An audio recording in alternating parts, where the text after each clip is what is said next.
Brought to you by V-Guard. Maratha समाजाला दिलेले कुणबीचे दाखले त्याच्यामध्ये खाडाखोड आणि फेरबदल केल्याचा आरोप खरं तर ओबीसी समाजाच्या नेत्यांनी केला होता. त्यानंतर आज जर आपण बघितलं तर लक्ष्मण याखे यांचे सहकारी सतीश कुलाळ यांनी आज माळशिरसमध्ये देखील ते कुणबीचे दाखले तपासण्याकरता माहितीचा अधिकार दिलेला आहे. माहितीच्या अधिकारातून त्यांनी त्याची मागणी केलेली की जे काही पुरावे दिलेले दाखला जोडण्याकरता असणारे ते पुरावे त्यांनी आता मागणी केलेली. काय नक्की तुमची मागणी आहे? हे खऱ्या अर्थानं या महाराष्ट्रामध्ये जेवढे कुणबीचे दाखले तहसील कार्यालयातून एक खिडकी योजनेतून दिले वाटप झालेले आहेत, ह्या दाखल्यामध्ये खडाखोड झालेल्याचे पुरावे आजपर्यंत आमच्याकडे आहेत, व्हॉट्सअपला आहेत. प्रत्येक नेत्यांनी या विधानभवनात सुद्धामध्ये याच्यामध्ये चर्चा झालेली आहे. कारण जेवढे कोण 57 लाख म्हणत आहे, कोण 54 लाख म्हणत आहे, कोण 58 लाख नोंदी दिलेल्या आहेत. पण आमची प्राध्यापक लक्ष्मण हाके साहेबांची जी मागणी होती की या ज्या बोगस नोंदी आहेत त्या रद्द झाल्या पाहिजेत. सगळे सोयरेचं असेल किंवा ज्या मागण्याबाबत असेल ते शासनाने भूमिका घेतलेली आहे. परंतु जी मेन मागणी होती की प्राध्यापक लक्ष्मण हाके सर यांच्या नेतृत्वाखाली की हे जे बोगस दाखले आहेत ज्याच्यामध्ये खडाखोड करून ज्या भाइयों बहनों, उनके राज में पावर रहे अनस्टेबल और हम रखे सब स्मूथ और स्टेबल. हमारा नेता कैसा हो जो स्टेबल पावर दे वैसा हो. अब की बार वी गार्ड एसी स्टेबलाइजर का चमत्कार. कुणबीचे दाखले या तहसील कार्यालयातून वाटले गेलेले आहेत. याची आम्ही सरकारला श्वेतपत्रिका काढा म्हणून आम्ही आवाहन केलेलं आहे आणि सरकारने तशी मागणी मान्य केलेली आहे. परंतु आम्ही शासनावरती पूर्ण विसंबून न राहता संपूर्ण महाराष्ट्रामध्ये 36 जिल्ह्यामध्ये प्रत्येक तालुका वाईज हा RTI माहितीचा अधिकार देऊन जे मराठा कुणबी आणि कुणबी मराठा असे जातीचे जे दाखले वाटप झालेले आहेत त्या दाखल्यांची नोंद आणि ते दाखले कशाच्या आधारावरती दिलेले आहेत त्याचे पुरावे काय आहेत याची माहिती आम्ही प्रत्येक तालुका वाईज घेणार आहोत. आणि आपल्या माध्यमातून आम्ही सर्व महाराष्ट्रातील OBC बांधवांना, सुशिक्षित तरुण बांधवांना आवाहन करतो आहे की आपण आपल्या पद्धतीनं तालुक्याला हा जो RTI मार्फत जो मी विषय या पत्रामध्ये दिलेला आहे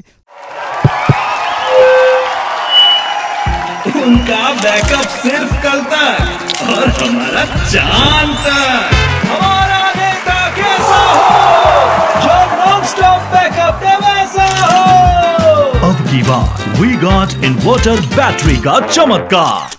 तो विषय आहे असा घ्या आणि त्यामध्ये फक्त आपण इन्क्लूड नाव आणि आपला तालुका करा आणि या नोंदी आपल्याला येणार 30 ते 35 दिवसामध्ये संपूर्ण महाराष्ट्रातून 36 जिल्ह्यामधून तालुका वाईज गोळा करायचेत. आणि प्राध्यापक लक्ष्मण हाके यांच्या मार्गदर्शनाखाली या नोंदी आपण आपल्या सगळ्यांकडे घेऊन याच्यामध्ये जे काय का सगळे सोयरे हे जे दाखले आहेत ते दाखले कुणी घेतलेले आहेत याचं निदर्शनास येईल. त्यावेळेस आम्ही सरकारपुढे भूमिका मांडू. आता मनोज जरांगे यांनी खरं तर दमच दिला म्हणावं लागेल की एक जरी दाखला आमचा रद्द झाला तर याद राखा असा इशारा देखील देण्यात दिलेला आहे. कसं बघता याच्याकडे? हे आपण लोकशाहीच्या राज्यामध्ये राहतो आणि संविधान फॉलो करतो. काल एका गावामध्ये आमच्या OBCच्या कार्यकर्त्यांनी एक बॅनर लावला की OBCच्या फक्त नेत्यांना इथं एंट्री दिली जाईल, बाकीच्या नेत्यांना दिली जाणार नाही. परंतु या गोष्टीचं हाके सरांनी मान्य नाही केलं. ही गोष्ट चुकीची आहे. आपण तसं वागलं नाही पाहिजे. आपण कायद्याच्या राज्यात राहतो. दम देऊन किंवा खोटी दाखला असतील जे कुणबी ऑलरेडी आहेत त्याला कुठलाही कायदा किंवा कोण नाकारू शकत नाही. पण जर खाडाखोड करून जर त्या मराठाच्या आधी कुणबी किंवा मराठानंतर कुणबी जर पेनानं लिहून जर खाडाखोडचे दाखले काढले असतील तर ते अजिबात हे शासनाने तर कारवाई करणार आहे म्हणून सांगितले. परंतु हा घटनाद्रोह आहे. जर एक बोगस सर्टिफिकेट काढलं तर त्याला 6 वर्षाची शिक्षेची तरतूद आहे. परंतु या शासनानेच आज यामध्ये शासनच आरोप आहे मुळामध्ये. कारण हे शासनाने दाखले वाटलेले आहेत आणि आमची शासनाला त्वरित मागणी आहे की या बोगस दाखल्याबाबत किंवा जेवढे दाखले वाटलेत त्याची आपण श्वेतपत्रिका काढा. त्याचं दूध का दूध, पाणी का पाणी होईल. परंतु आम्ही आमच्या लेवलला संपूर्ण महाराष्ट्रातून हे दाखले यांची माहिती घेण्याची आमच्या लेवलला आम्ही तयारी केलेली आहे. आपण बघितलं असेल की आजच सतीश कुलाळ यांनी खरं तर माहितीचा अधिकार देऊन हे जे काही बोगस दाखले आहेत ते शोधले पाहिजेत. आणि महाराष्ट्रातल्या 36 जिल्ह्यामध्ये OBCच्या कार्यकर्त्यांना त्यांनी आवाहन केलेलं आहे की प्रत्येक तालुका प्रेसला जाऊन याच पद्धतीने माहिती अधिकार द्यावा आणि असे दिलेले काही जे बोगस दाखले असतील किंवा जे खाडाखोडी झाली असतील, फेरबदल झाले असतील याची नोंद सर्वांनी तालुका वाईज ठेवावी असं आवाहन देखील त्यांनी आता केलेलं आहे.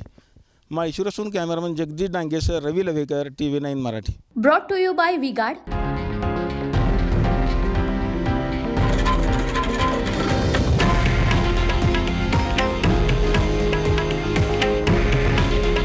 हे आहे देशातील नंबर 1 न्यूज नेटवर्क आणि आपण पाहत आहात TV9 मराठी.